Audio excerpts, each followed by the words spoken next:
Hello, hello, hello, and welcome to the $1 Million Electrician Podcast, where we help home service pros like you supercharge your business and spark up those sales. I'm Joseph Lucani, and together with my co-host, Clay Newmeyer, we're here to share the secrets that have helped electricians sell over $1 million from a single service van. Now, it's time for sales. It's time for scale. It's time to become $1 million electrician. Hello, Team Electric, and welcome back to yet another episode of the $1 Million Electrician Podcast, where we're going sale to scale for home service pros. Joseph, how are you doing today, brother? I'm doing good, man. I love that you started with Team Electric because, honestly, the first thing I was thinking was, hey, Super Sparkies. It's like, what can we do? It's like, what can we do to really give a little alliteration to our team, right? How can we serve you? We've got another great podcast to do so, following up last week where we talked about, well, how we should serve you, how we should not make assumptions about the service to others and instead find out how others prefer to be served and serve them in that way. That seems to be the quickest to cash. And on this episode, we wanted to tag up on something we started last week, which was discussing how sales or the lack thereof are not the problem. They're the symptom of a problem, a bottleneck. And we've got a great big win of the week I can't wait to share today. But let's dive right into this symptom versus the actual problem, what that means, and then I guess how to find the actual problem then, Joe. What are your thoughts on this right off the bat when you hear that? Sales are low, man. They're a big problem for me. So the first thing that comes to mind is I feel like there's two directions to take because it's someone who has a lot of leads and low conversion needs to work on their sales. Someone who has high conversions and low leads needs to work on their leads. But if I had to guess when someone's saying that their sales are low, my first question would be, look, okay, well, what are you currently doing? What can you show me? What process are you following? And let's see what we can do to troubleshoot. Yeah, that's a good start, man. I love that. So tying in conversions right off the bat, something we can and should be measuring so that you guys know what's happening out there. But you know what? This really roots back to a lot of things, doesn't it? This month, we've been giving away our pricing course. Do low sales, could they be a result of incorrect pricing? Could they be a result of, like you said, not enough leads? Could they be a result of lead mismanagement? Like the arborist problem we discussed last week, right? You're right. And it's crazy because it almost feels like level of insanity where someone could pay for the lead, pay the technician to go out to the call, pay for their time that they're there, pay for them to actually now design a presentation and do all these things, email it over, not in person, email it over, and then just wait. They were so focused about doing all these things, but now not actually getting the money is a thing that people aren't focused on. And I feel like it's like almost like playing golf where you got on the tee and you have everything wound up and you go right for the swing and you pull right at that last second. Yeah. That's really what it feels like. You're so close to a drive and you end up slipping. You slice it super hard, We've seen more contractors invest in more leads, the shiny object, the new stuff, and absolutely torch the leads beneath them already in the forms of unanswered calls, non-call backs, if that's a phrase, right? Call booking rate being atrocious, 40, 50% industry average, which means, of course, when a lead calls, are you able to book them? If a lead calls and has immediately a demand to hear a price over the phone, do you have the articulation to be able to turn that around and still get them on the calendar?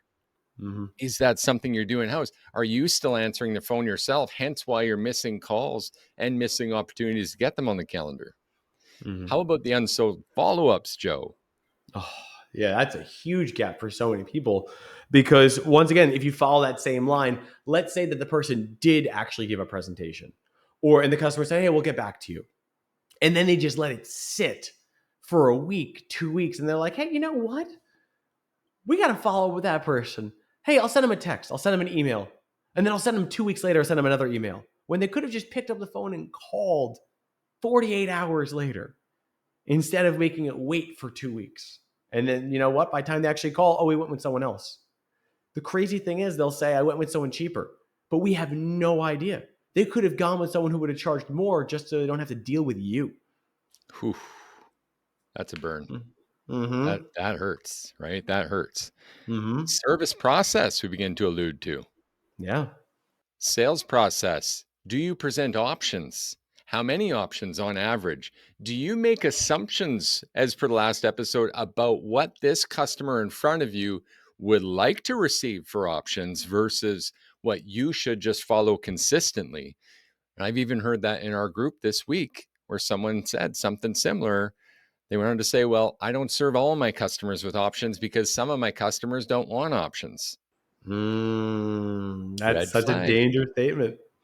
Red flag, right? Is there an assumption in there? Yes or no? Mm-hmm. It is. And the crazy thing is, on top of it, is that there's no way to find out. So just by doing that thing, you've created a self-fulfilling prophecy. I don't think he wants options, so I won't provide him options. With him not being provided options, he now needs something to compare it to. Now that he has something to compare it to, you charging a premium price for the same thing he can get from someone else, he doesn't go with you. And now you're in that same loop saying, I knew he was cheap. I knew he didn't want to do it. When all it is he could have just gone with someone who served him on a different level. Yeah. Maybe they offered him something better than the worst, better than the minimum, you know? And to keep going and basically bring this to a dozen little micro things that are interrelated, once the sales and service process are there, is your office process, your CSR process congruent with it? Does it set your techs up for success, or is that non-existent?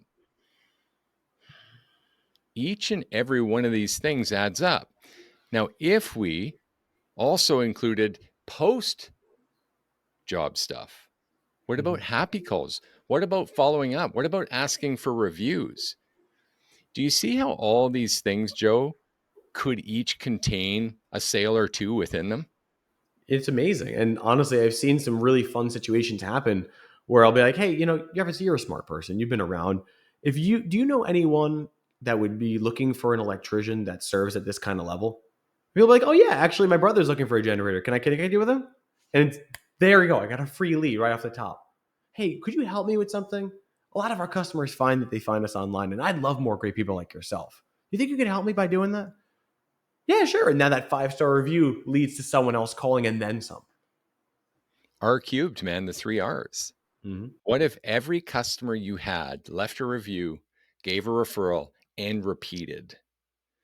And this stuff, guys, this is exactly what we teach. And I'm sure you can see now, even though this may be overwhelming from this perspective, you can see now why sales are the symptom, not the root problem. In plumber language, you've got leaking pipes, and the only way to fix them is one leak at a time. Mm-hmm. But it is truly why people come and they tend to join us in our program and get help with this, because we have. Do I have to stay with a plumber reference that I already started? Go for it. In my mind, I'm like, I got to keep going with this, but I don't want to. This isn't the plumbing podcast, it's the electrical podcast. But we got to fix each of these leaks one by one by one. As they say, Joe, how do you eat an elephant? One bite at a time. One bite at a time. So it's just an exercise of solving bottlenecks. And one of the best things a group, a community can do for you is help pull you back and give you fresh perspective so that we can engage you with the serious questions, just like we discussed 2 weeks ago on the podcast about troubleshooting difficult scenarios in your business so that you can ask the hard thinking time questions and actually prioritize which leak to solve first.